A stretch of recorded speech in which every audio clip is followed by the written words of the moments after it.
Super Rugby, Aotearoa and AU.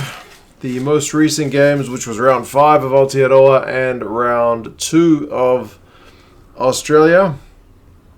I've picked 15 players from those 4 games, and I'll go over them here. A few honourable mentions as well, and as always, you guys can let me know your thoughts. If it's your first time watching these dream teams, it's more like a fantasy team, and there's not necessarily a specific jersey number on people's backs, but filtered around by these positions. Even with these positions, some of these guys move around a fair bit. Firstly, I'm going to start with a Blues player. I'm going to go with Alex Hodgman. He has been pretty impressive in Super Rugby Aotearoa thus far. I think I probably said exactly the same thing last week when I picked him. He's generally overshadowed by some of the All Blacks that play in that squad with him. But he's just been solid, man. 6 runs, 2 metres, nothing that flash. 11 from 12 tackles and some bloody good scrummaging. What can I say? That Crusaders pack is a pack of world beaters, and he held up his own pretty well. So, happy to put Hodgman in there. His work rate continues to impress. More of a workman-like solid performance than an absolute flashy one. Now, if you want flashy, you probably needed to watch the Rebels, because Pone Fa'amusili, man, did that guy have an explosive game for a prop. If you haven't seen the highlights, just pump his name into like Google, or he's on Twitter, he's on Reddit, like the highlights where he just they kick a ball through, somebody passes it to him, and he just runs straight and even does a little bit of a swaggery line as he gets towards the defenders. Like, bro, the guy was just a battering ram. I mean, his stats show it, 9 runs for 48 metres for a prop is ridiculous. A clean break, a defender beaten, 2 passes, 7 from 8 tackles. His scrummaging was good too. He only conceded 1 penalty. So, bro, as far as props go, that's about as flashy as a game gets. He had a bee in his bonnet. That is for sure. Next, from the Hurricanes, I've gone with Asofa Amua. He probably had one of his best games in a Hurricanes jersey that I can remember seeing. They certainly got the line-out fixed, which was a big problem for the Hurricanes going into this one. Interestingly, he gets a start and the line-out suddenly looks better. The line-out was 100%. I think they only had about 8 throws, but 8 from 8 was a good effort from the Hurricanes guys. 11 runs, 63 metres. That's kind of what he's known for as well. He's known for being that big threat with ball in hand. His defensive stats are not phenomenal. 4 from 5 tackles is not like that huge work rate, but very dangerous ball in hand. A clean break, 3 defenders beaten, 2 offloads, 4 passes, conceded 1 penalty. The scrum was under the pump a bit, but I think it was Lomax that was mainly the one getting pinged. And he was doing his job all right, was Almoa, so good effort from him.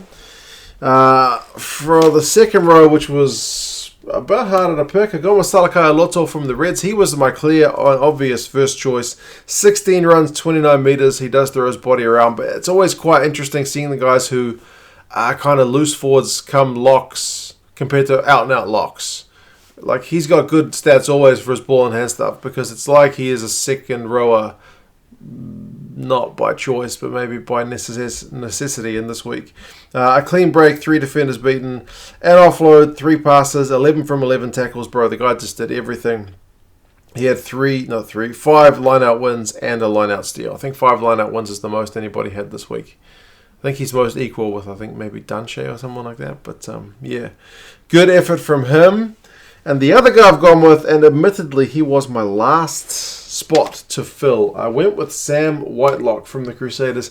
Nothing that spectacular. It was between him and Matt Phillip, but I thought the Crusaders' overall effort maybe pushed me through to get Whitelock in here. 4 runs, 2 metres. Again, he's an out-and-out lock and doesn't show that same kind of ball-in-hand stat that some of the loosies get. 1 pass, 7 from 7 tackles is 100%. Didn't concede any penalties, had 4 line-out wins. So just really solid. Like, he's, I think, been slowly building up as Super Rugby Aotearoa has gone on. He's not really been that force which we're used to seeing at the Crusaders since he's come back from Japan. But he's definitely getting sharper every week that goes by. Next, Loose forwards, I go on with Shannon Frisell. Goodness me, how many times have I picked him for Dream Teams this Aotearoa season? He's been in great form. 8 runs for 51 metres. He's just still that devastating ball carrier. A clean break, 4 defenders beaten, and defensively 9 from 10 tackles is an absolute shift as well. Didn't concede a penalty. He won 3 lineouts, so he is that kind of extra lineout option for the Highlanders, and their lineout was not that great, to be fair. But he did cough the pill up 2 times, if that's kind of a little bit of a black mark on his effort. I've also gone with Harry Wilson from the Reds. He continues to impress. I know people are kind of sleeping on the Super Rugby AU, saying the quality's not there, but there's still some quality players, man. Remember, these guys are only 2 weeks in. 19 runs, which in itself is an enormous effort. 57 metres, had 2 clean breaks and a defender beaten. It's not that often a loose forward gets more clean breaks than he does defenders beaten. 2 offloads, 8 passes, 16 out of 18 tackles. What wasn't the guy doing? Didn't concede any penalties. Did have 3 turnovers conceded. So again, slight black mark on his effort. But man, that guy's got future Wallaby written all over him. Last one, another Aussie. I've gone with Michael Hooper. He seemed to have a real bee in his bonnet in this game. Like, sometimes when he's turning out for the Tars, I don't know what it is, he doesn't seem as pumped. But this one, he was absolutely throwing his body into everything with kind of like no regard for his own well-being. 14 runs, 58 metres.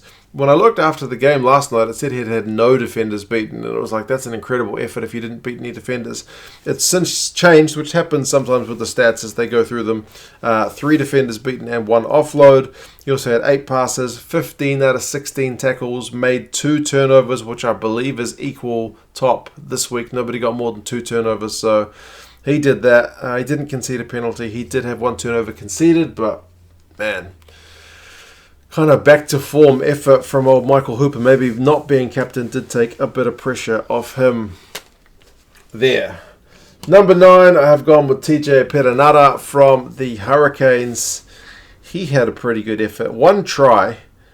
He had 90 passes in this game. I think Aaron Smith had 45.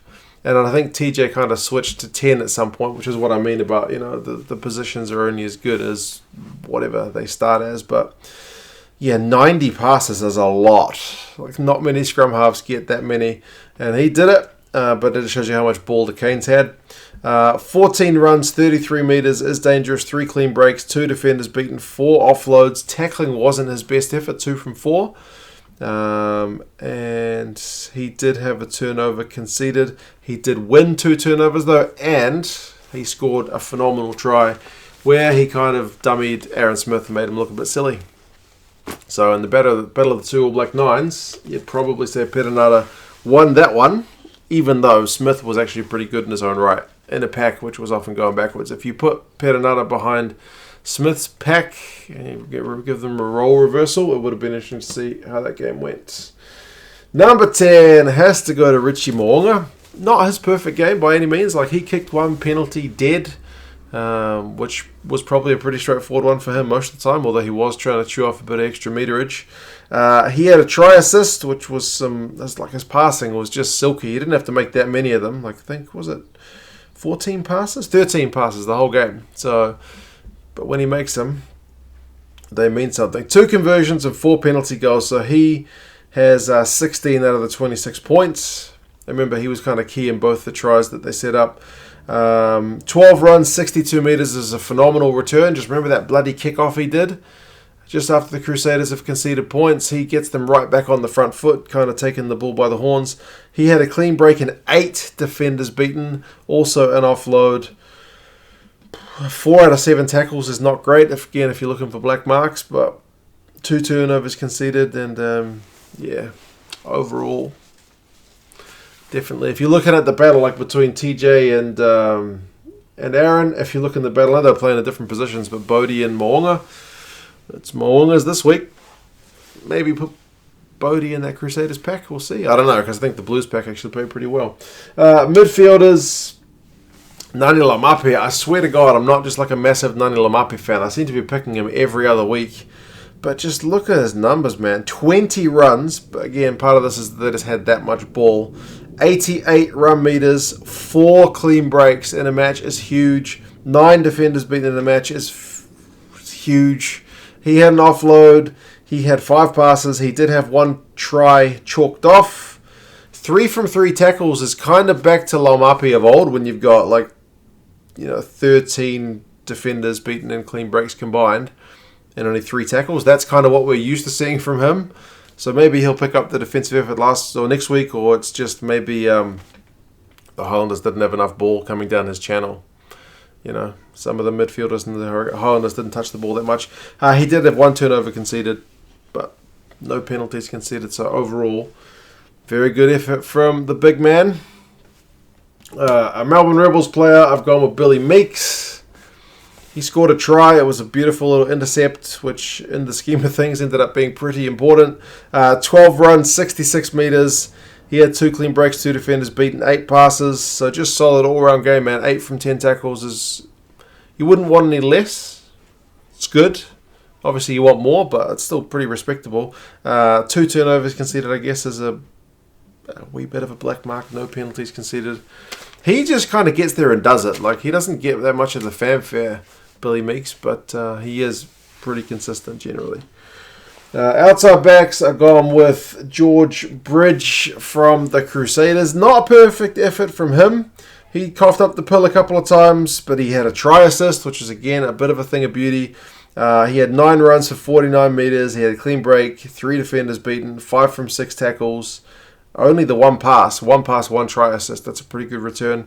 And even managed 1 turnover. I was kind of tossing up between him and Talia, but Talia probably made more errors than Bridge, so I've gone with him. Spoiler alert, there's no Talia on here. James Ram from the Tars. I always thought he's a bit slow for a winger, but he actually put in a bit of a solid effort, man. Look at his numbers. 8 runs, 83 metres. That's a great return. He had 3 clean breaks and 6 defenders beaten. He had 3 offloads and 6 passes, 2 from 2 tackles. I mean, black marks conceded a penalty, but that's one of the better efforts of any of the outside backs this week. So kind of an unsung guy. I've never really rated him that much, old Ram, but maybe I'm being a bit unfair. And I did manage to squeeze a Western Force player in here. Byron Ralston, and he's not just a token one, he's actually got very good numbers. He had a try, 10 runs, 47 metres, managed a clean break, managed to beat a defender, had a 100% tackle rate, 4 from 4, which for an outside back is not always that easy to achieve. 3 passes, he won 2 turnovers, which for a winger is bloody fantastic. He did have a penalty conceded and cough up the pill once if you're looking for black marks, but overall, pretty good effort from him. So yeah, that's the team. A few honourable mentions. I think from the Force, you'd have to say Stowers with that bullocking run. He maybe gave the ball to Ralston a touch too early, but it was still a nice run, and he ends up with a try assist. Ferris had 21 tackles, I think, which is a phenomenal shift. Tars, Maddox had a good game at the back. He coughed up the pill a bit too much for my liking, but his stats with ball in hand were very nice. The Rebels, Hardwick, his defensive stats were phenomenal again. Liam Wright was up there with turnovers from the Reds. The Canes, Cobus van Wyk took his try really well. He still had a lot to do and managed to get it done, so pure finisher gets it done. From the Highlanders, maybe Aaron Smith. Again, in another week he might get on the board, but Petanada I thought had the better effort. Also, both the Hunts, Dylan and Mitch, had their moments. I think Dylan also had a couple of good defensive turnovers. And Mitchell looked kind of one of the more dangerous guys, ball in hand. And Michaela Tu'u, man, there's a lot of...